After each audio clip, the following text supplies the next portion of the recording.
Hello everybody and welcome back, and today we will be discussing about how to fix Adobe Acrobat DC not working on Windows 11. So let's just get started. Now before we start, you can subscribe to our channel if you haven't done that already.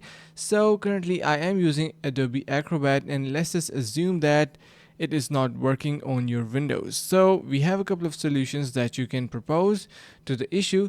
The very first thing you can do is simply head over to your computer's settings and then to apps, as you can see in here. So make sure you search for Acrobat. So I have that in here. Now a great feature it provides is that repair option.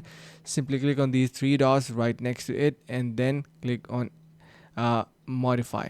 So click on modify and you can see after a couple of seconds we can see the screen. Click on next and we have this option of repair. You can also try modifying it, but what I recommend is repair, and simply click on that and click on next, and then it will basically reinstall the application and probably everything should be fixed up.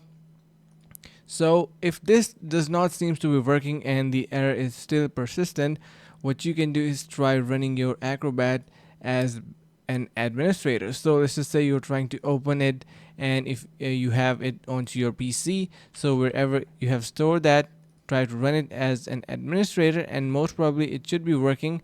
So that is a solution as well.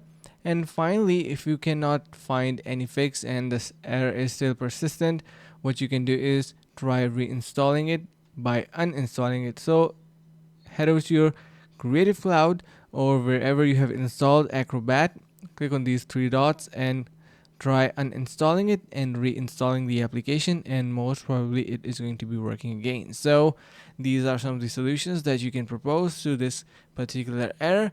I hope this is going to be helping you guys out. If it does, consider subscribing to our channel, like the video and share with your friends. See you guys around in the next video.